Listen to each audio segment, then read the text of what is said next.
प्रायोजक हैं cancer healer centre, new beginning. Junaid Haris साहब, जल्दी से, आपत्ति हिंदू शब्द पर है, अगर वो हिंदुस्तानी कहते तो आपत्ति नहीं होती।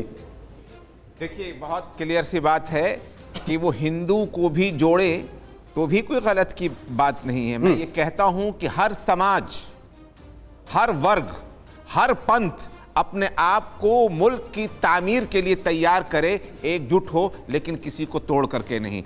अगर सिर्फ ये मतलब समझा जाए तो वाकई गलत होगा। नहीं तो तोड़ने वाली कौन सी बात देखी आपको इसमें? नहीं, मुझे तो लगी नहीं। मैं आपसे कहना चाह रहा हूं, इसका जो भी मतलब निकाला जाए। मैं एक चीज जरूर कहना चाहता हूं, और अपने आप को जिम्मेदार समझना ये बड़ी अच्छी बात भी है। मैं खुद बता रहा हूं आपको कि मुल्क को जिन लोगों ने मुल्क बनाया, वाकई बहुत अफसोसनाक पहलू है, लेकिन जो धर्म के सबसे बड़े जानकार मौलाना आज़ाद थे, उन्होंने कहा था कि अगर ये मुल्क आज़ाद हो जाए और हिंदू और मुसलमान अलग अलग कर दिए जाएं तो हमें ऐसी आज़ादी भी नहीं चाहिए। तो अपने आप को जिम्मेदार महसूस करते हुए, और आज भी हम यही बात कहते हैं कि हमारा संविधान जो तैयार हुआ, और संविधान आप एक लाइन में नहीं बता पा रहे। आप इतनी सारी बातें बोल गए, एक लाइन में आप क्या संघ प्रमुख मोहन भागवत के बयान से सहमत है, नहीं है, ये बताइए। इस हद तक बिल्कुल सहमत हैं हम कि वो अपने आप को अगर कह रहे हैं कि हिंदू को जोड़ा जाए लेकिन मुल्क की तामीर के लिए, लेकिन अगर वो अपने आप को भारतीय समाज से अलग करके सिर्फ एक, मैंने कुछ और पूछा, सिर्फ हिंदू समाज ही देश का उत्तरदायी समाज है, जो भी सिर्फ हिंदू समाज, सुनिए, हिंदू समाज देश का जिम्मेदार समाज है, इससे सहमत है कि नहीं है? सिर्फ हिंदू समाज नहीं, तमाम के तमाम समाज, भारतीय समाज, लाइन आ गई, ठीक है। नवल किशोर दास जी, महंत नवल किशोर, जैन समाज को नहीं सकते, मुस्लिम समाज को नहीं सकते। अभी इसको आगे बात करते हैं, जुनैद हारिस साहब इससे बात करते हैं। महंत नवल किशोर दास जी, सिर्फ हिंदू समाज ही जिम्मेदार नहीं है, सारे समाज जिम्मेदार है, आपका कॉमेंट क्या है? गौरव जी, संघ प्रारंभ से लेकर के आज तक व्यक्ति के निर्माण का कार्य करता है। भारत के स्वाभिमान में जो विश्वास रखते हैं, यहाँ के संविधान, यहाँ की संस्कृति को जो मानते हैं, ऐसे प्रत्येक व्यक्ति को राष्ट्र के स्वाभिमान के लिए एकत्रित होना चाहिए, संगठित होकर के काम करना चाहिए।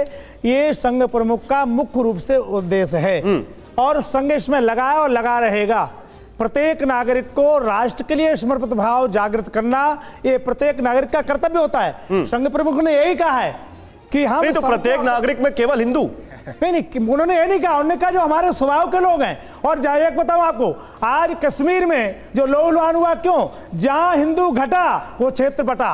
कहीं भी आप देख लीजिए, जहां हिंदू घटता है वो क्षेत्र बट जाता है। बाकी लोग यहाँ के स्वाभिमान को, जहां हिंदू छटा वो, एक मिनट, लोग कहते हैं हम अपने धर्म से, जहां हिंदू घटा वो क्षेत्र बटा। महाराज जी, मान जी आपने बड़ी लाइन दे दी है, मान जी आपने बड़ी लाइन दे दी है, जहां हिंदू घटा वो क्षेत्र बटा।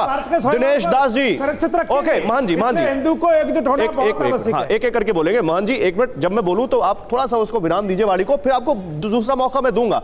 बताइए दिनेश दास जी, जहां हिंदू घटा वो क्षेत्र बटा, बताइए क्या कहना है आपका? दिनेश दास जी ने जो बयान दिया, आपने ये पूछा था कि क्या सहमत हैं या नहीं हैं। पहले बात, हम भारत के लोग हैं, और हिंदू जो उन्होंने कहा कि हिंदू उत्तरदायी है। अगर समग्र राष्ट्र हिंदू राष्ट्र बनाना चाहते हैं, हिंदुस्तान बनाना चाहते हैं, तो हिंदू शब्द की व्याख्या करना निहायत आवश्यक है। जब तक हिंदू शब्द की व्याख्या ना हो तो हिंदू राष्ट्र बनना असंभव है।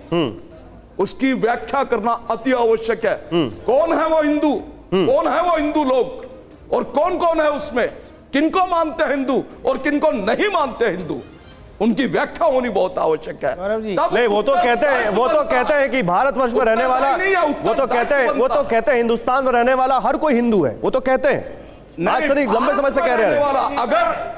अगर 26 नवंबर, एक मिनट, नहीं, मान जी, एक मिनट, अपनी बारी से बोलिएगा।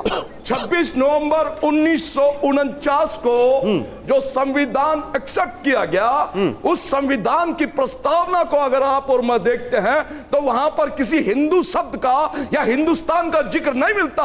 हम भारत के लोग, हम भारत के लोग, भारत की प्रभुता उसकी भिन्नता, उसकी अखंडता के लिए अगर हम इस तरह के सब बयान देते हैं तो कहां से अखंड होगा? खंड खंड में बट दिनेश दास जी जो आप कह रहे हैं ये हम अपनी स्क्रीन पर चला रहे हैं। भारत, सुनिए भारत के संविधान की प्रस्तावना में क्या कहा गया वो हम सब दिखा रहे हैं और लोग पढ़ रहे हैं उस बीच को।